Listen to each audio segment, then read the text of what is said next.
coming, Alfie. Pleasure. It's Pleasure, lovely. mate. Nice to meet you. It's nice to meet you too. Yes, and you're here, Bath, for your tour. Now, what was the name of the tour again? I Predicted a Riot. Yeah. It's about the history of riots and protests, really. Not all of them, just really funny ones. Right. The ones that you've been involved with? Some of them, yeah, like the Bradford riot in 2001. That was in West Yorkshire, and I was brought in as mutual aid to support that because I'm a riot trained officer. Yeah. Now, so you're still a police officer now, are you? I am. I'm on a career break. Is the answer. See. So I'm technically a cop. I'm on unpaid leave for a couple of years to live the dream, really, and follow my dream into comedy. Oh, I see. So now, when did that start? Was that recently? You've taken? Yeah, this break? I should say it was about sort of August, September time. Okay. So then it's 2 years to see. 2 years, you can go. yeah. To if I can survive and get enough money in to live on doing this, and Well, then that's a plan. Unless I get flat broke. But you know, I love being a cop as well as this. So if I put the big hat on and go back walking the streets again, that's fine. that's good as well. Yeah. So you started with an Edinburgh show. Was this the show that you brought to Edinburgh? No, the plan was last year I wrote a show called I Predict a Riot, and I wrote at the beginning of last year, and the plan was to take it to the Edinburgh Festival in August. But of course, in August there was a riot. And that sort of put paid to my plans, which was interesting.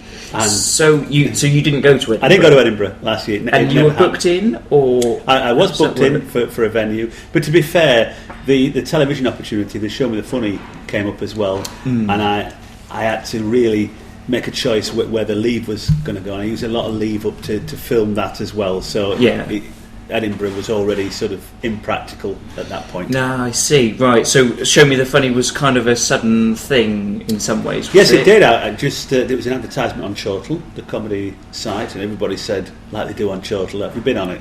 Yeah. Everybody said, oh, don't do it, this will be horrible, this and that and the other. And I thought, well, I'll just see. So I went to some auditions in London, a bit sort of X Factor-ish, if you like.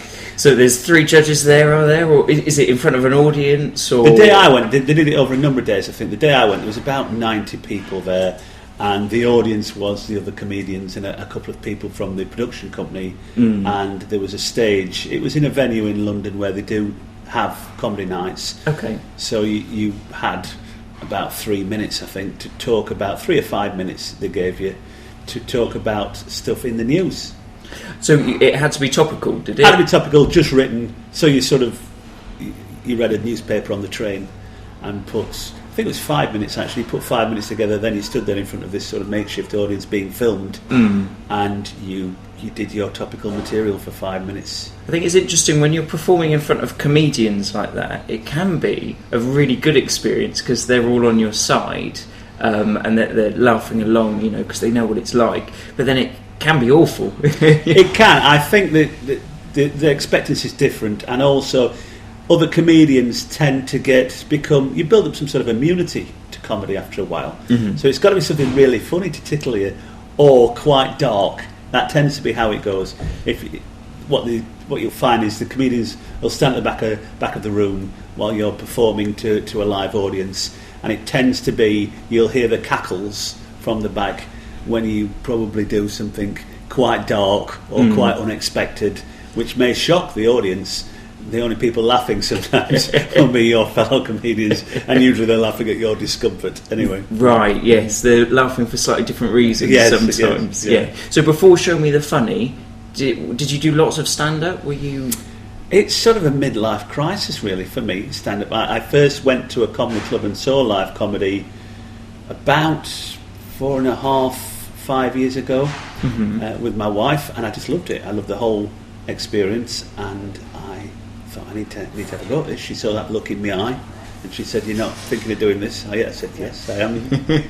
Because I've always been at work. I was a sergeant in the police, so I used to take a briefing every morning, brief my team with crimes coming in or whatever, and I always used to try and make it entertaining and tell a gag, and that was my sort of style anyway. And you enjoyed that? You enjoyed the process of talking to your team and making it a presentation? Well, I think even in a serious job like the police, these miserable buggers that go to work and drag themselves around all day, and I've never been like that. I think even if you're in a serious job, you have a good time at work. If you still get your work done, that's fine. But I think that helps. I think that helps pass the time and motivate people and create a good atmosphere at work. Well, I think there's no point in being miserable the whole time, is there? But some people are, and the police really are pretty renowned for it, to be honest with you. I don't know whether it's the nature of the job or the culture, but you'll see smiley-faced, bright young people like yourself. I used to train them up when they first come into the police. I used to, straight from training school, I used to take them on the streets for 10 weeks and tutor them. And you'd see these fresh faces, all smiley, and then you'd see them 2 years later, and their shoulders have gone, and they're doing the pension count, and I've only got 28 days, 28 years, 2 months, 4 days to go. And, it seems to turn people to miserable old buggers very quickly, if you're not careful. I mean, that's interesting, because you kind of think people who take on a police role, they're kind of in it because they really want to, because I think isn't it quite difficult to get into initially? It is now. Certainly it is now. I sneaked in under the net, borderline illiterate, but I managed to sneak in. But yes, it is. So how did you get in? I got it. I passed an exam. I'd got no formal qualifications. I've not got an O level to my name. Really? No, I just took an exam and passed the exam and sneaked in. Oh wow! I'm probably the least qualified police sergeant in the country. So could you do that now? It's someone in Could your I get position. in now? Well, someone who probably not. Probably rejected at the first hurdle. So what police group was that? I don't know quite how it works. What, force or specialism? The force was I started off with Lincolnshire Police. Yeah. And I used to walk the seafront at Skegness when I first started, and then I eventually ended up working for Humberside Police, which is a neighbouring force. Mm-hmm. So it works. Do you start off as just a sort of basic police officer, and then you specialise later on? Or yes, that's how it tends to be, and that's got easier now. It used to be that it used to take years to get into CID and on attachments in different departments. Now it's a lot easier to fast track, and once you've done your 2 years on the beat, a lot of officers then go and specialise. And obviously there's different uniform post neighbourhood and fast response and different plainclothes. I've been in drug squads and protection teams and things like that, and criminal investigation departments as well. So I've done a lot of things. It must be exciting, It is exciting, but I think it's the bureaucracy gets you down, to be honest. The problem, really, most police officers complain about what's inside the job rather than the out. The public aren't a problem, and dealing with the stuff that comes in isn't a problem. But it's the red tape and bureaucracy and paperwork that tends to get people down. Right, and I think the plan was to make that better, wasn't it? Yeah, every government since I've been in the job 18 years, everyone that's come along is going to cut bureaucracy. They usually start off by forming a bureaucracy department and who spend 2 years to compile a 500-page report on how to reduce bureaucracy. That's usually how it works, and not a lot happens. It's always the way. Yes, it's fear of a lot of it is fear of litigation. You do a lot of things in the police not for the victim, and you do a lot of things just to cover your own back, because it's fear of getting into trouble and fear of litigation, and everybody suing everybody and being criticised. There's a big fear culture in a lot of places. So was that something you saw that and you wanted to get away from that a little bit, maybe with your move to comedy, or? Yeah, not really, no, because I always made the best of things anyway, and I think it's easy to walk away from things, but it's if you want to change something, you stick around and change it from the inside and change it slowly. Yes. And if the way you operate, the way you work, training somebody is a good example, really. If you took somebody on the streets and you showed them how you handle an incident, then they will tend to pick the bits they like from that, and then they'll work with somebody else and pick the best bits from them. And the best way to change, really, is you don't have to be at a strategic high level. You can change people by just doing things properly, and that has a knock-on rippling effect, if you like. From the level you are, you're doing the best that you can. Yeah. Yes, So I think that's a positive way of thinking about it, rather than spit your dummy out and walk away. So how is it? Because I mean, being a police officer, it's a very defined role, and you know what you're there for, and it's an important role in society, generally accepted as that. From going from that to a comedian, who, I mean, is that a difficult thing to? I think they're very similar in many ways, to be honest with you. Comedy and police officer. One similar thing is being a stand-up's quite like being a cop, in as much as if everybody loves you, you're probably not doing the best job you can. Do you know what I mean? Yeah. You're probably a bit sort of, if you never pick up complaints in the police, then you're probably not a very good cop. Right. You're not getting stuck in. And I think there's some truth about that in comedy as well. If you just mosey along and everybody loves you, you're probably just a bit bland and you maybe need to mix it up a bit, to be honest. And also I think the police is about communication. It's about turning up at an incident and making a connection with somebody very quickly. And that might be in a pressurised situation, because they may be aggressive, they may be violent, they're certainly going to be frustrated, and you need to turn up and make a very quick connection with them under pressure. And it's exactly the same when you walk out, the bright light hits you on that comedy stage, the mic's on, and you've got a room full of expectant faces. You need to make that connection very quickly. So a lot of similarities. But does it feel maybe a little bit insignificant after doing police work, which is so important, whereas comedy is important, but maybe not so directly? You know, you're not immediately seeing the difference you're making. Again, I'd say, I mean, the feedback is instant from comedy, like no other job. If you're not going down well, they'll let you know very, very quickly. but no, I think that it's a really important role. And buzz-wise, I mean, I've tackled knife-wielding maniacs going berserk in a drug-fueled frenzy, and that's probably not as frightening as stepping out in front of a stage and being under pressure to make people laugh. That's a terrifying experience, and again, not dissimilar. When you first start in the police and you deal with, the Friday and Saturday public order problems, and you have somebody very aggressive in your face, when you're first in that situation, that the heart's going, you're trembling, you try and speak, you sound like Elvis, and it maybe takes a couple of years before everything's a learned thing, before you can get to the situation where you've got that person in your face and actually you never miss a beat and you remain calm, and that becomes a learned thing. Exactly the same on a comedy stage. If anything, it's been an advantage to me having that background. So you've managed to sort of pull stuff that you've learnt from dealing with the public. Definitely. Dealing with hecklers, because I mean they can be very aggressive.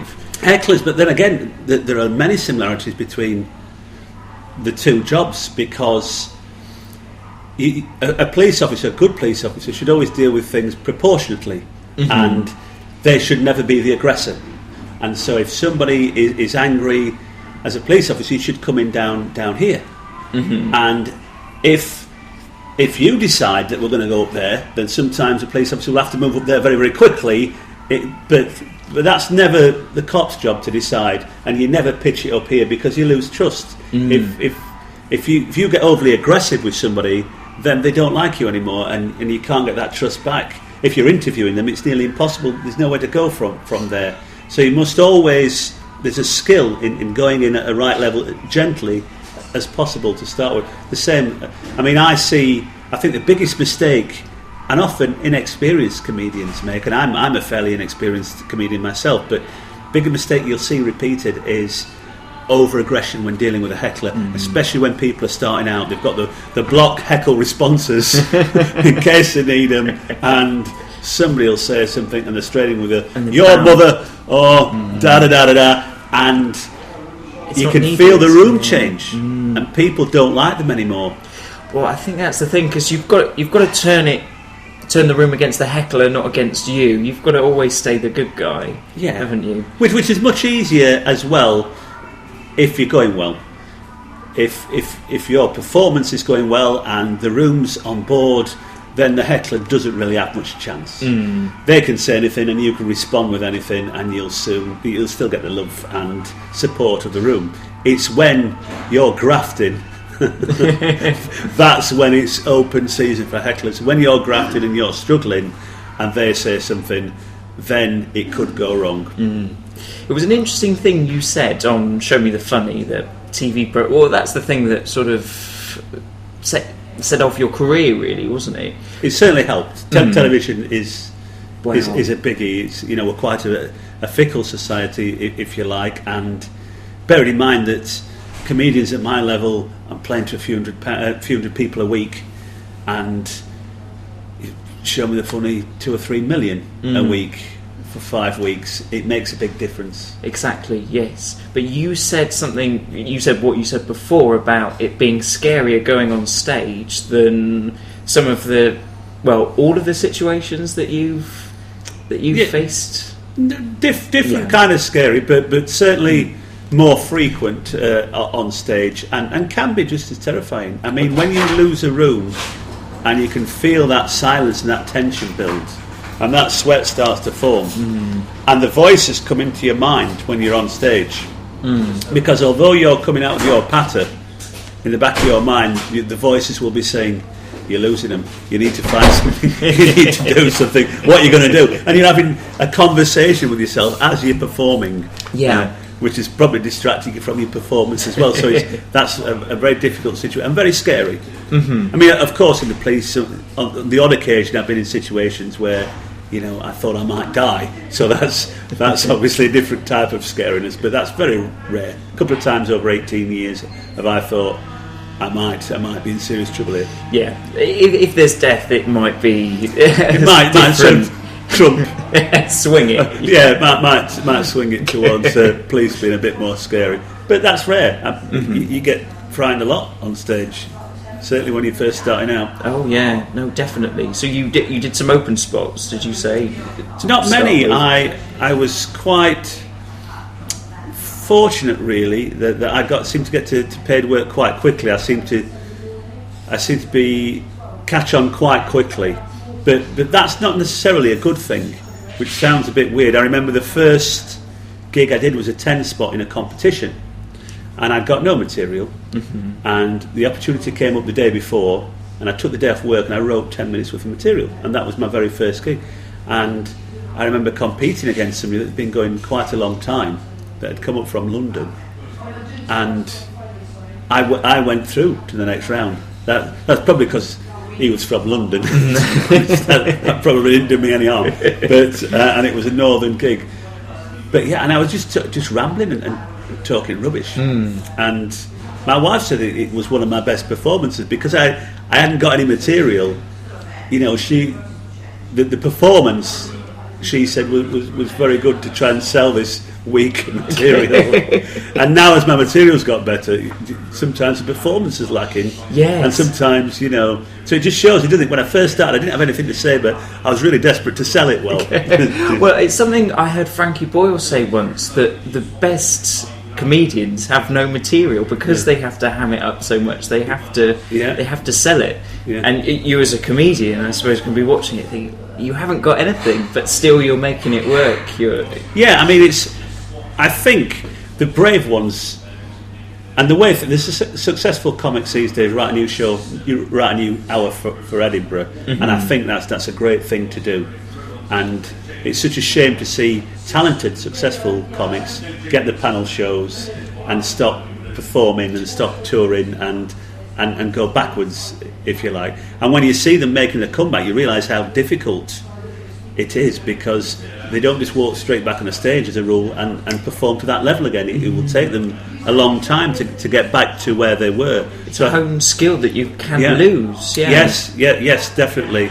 But I think it's. I've completely forgot the question. So I'm waffling. It's all right. No, it's an interesting thing. I think these comedians who are performing for people. Well, I mean, you're almost performing to people that have come specially to see you. Yes. For them to go back to the circuit where they have to win an audience over, it'll be interesting to see how they do. I think that's a good. I think that's, for me, I suppose everybody's got a different career plan. And for me, sort of comedy utopia is to get to the stage where you're a big enough name to tour your show and to fill, a couple 100-seat theatres, quite a modest. But to go around and tour your show to beautiful places like this, and people have come to see you, and then write a new show for every day, take it to Edinburgh, tour that show, do some other live stuff. That's a great life. It's a lovely that is my comedy goal, really. It's quite a modest goal, and just to have enough following to go around and have people come and see you. And I think that helps you and motivates you to write material anyway. You see a lot of comedians that do the club circuit that have still got their 20 and 30 minute set that they had a number of years ago, and hardly anything's changed, and they get locked into that. You saw some of that, I think, on Show Me the Funny, where some of the really experienced comedians struggle to write, and some of the brand new people like Ellie managed to. Her writing was better, than Rudy struggled to write, and he'd been going 20 years. Ellie had been going, 18 months, and she was writing away some really good stuff. I think there's a feeling of almost fearlessness, isn't it? If you haven't got lots of material that works, you haven't got that to fall back on. Because Rudy had that material he could fall back on, it's so much easier to sort of slide into that, maybe. I think so. And I don't really know much about the London circuit. I've performed in London maybe half a dozen times, to be honest with you. Really? And I think a lot of that it's such a pressurised, doubling up, maybe 3 or 4 gigs in a night. You do your 20 spot, you jump on a tube, and then you dash in 20 minutes on the tube, dash in 20 minutes. I'm wondering if that instills a sort of here's my 20, it's word for word. The lifestyle is such that I can't play with the audience and take chances. I'm just on the tube, get off, 20 minutes on the tube. And I'm wondering if that sort of boxes people in a little bit, to be honest with you. I mean, it is an interesting thing, because there are some comedians who will say you need to do the circuit like that for however long in order to build up. But then you see these comedians who go straight into, like Ricky Gervais, he went straight into doing theatre shows. And I genuinely thought that he did it really well. Yes, he did, yeah. And that he had something different that a circuit comedian who's used to dealing with hecklers might not have. I agree, and I think that's probably where I came from a completely different angle. But I'd not seen any live comedy when I started, and I'd nobody to copy, and nobody had influenced me, and I wasn't a massive comedy fan that watched DVDs and I just didn't really know what I should do. So I went and did my thing. And I think that if you see a lot of live comedy before you perform and you go and this and that and the other, it's really difficult not to think, well, that works, I'll need to do something like that, and that works. That I don't think that helps. I think you can notice, as you've said with Gervais, somebody that's just come in from a different angle, that's not been tainted already. I think that maybe creates something different. I think also not being exposed to loads of comedy must have helped you a lot, just because you see people who are just starting out, and almost every gig they're sort of they're a bit like Michael McIntyre once, they're a bit like Frankie Boyle once, and you can see all these people. And especially now, it was something I think Stuart Lee said, that people are thrust into performing on TV really early, and you can see these developments, you can see all the influences that they've had because they're massive comedy fans. You can, and also the pressure they're burning so much material, the pressure. And I watched a comedy programme in the last week, and I watched it, and these were supposed to be, state-of-the-art, forefront young comedians, and there was a lot of hack stuff. I call it comedy bingo when you sit in the clubs and you can sit there, especially, and I'm not saying these are good comedians, it's just a different type of comedy, and that is how they survive in their weekend clubs. They have to be a certain way. Bearing in mind they're very often playing to stags and hens that have got a very low attention span, bless them, and it needs to be simple.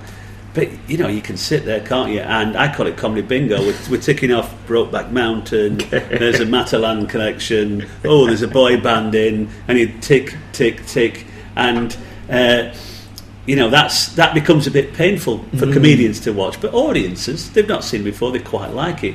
But now you're seeing quite a lot of that, I think, on stand-up comedy shows on TV, and you're thinking, hang on, I'm ticking off the old comedy bingo card here. And how much of that, I think, is the pressure of wanting to succeed on telly, and they have to regenerate, new material and burn a lot of stuff out. I don't know, but I think that's a sort of quite sad to see. I know, yes. No, it's an interesting format because TV has got stand-up obsessed in the past few years, so you're kind of seeing those things happen on... And the fact, that comedians become comedy immune, because you're seeing comedy most nights you're working, you'll see the other acts perform, and so you build up this immunity. It's got to be something special to surprise you. Surely that must be now happening with the general public, who are seeing stand-up on most channels, 2 or 3 times a week, and surely they'll be building up this immunity as well.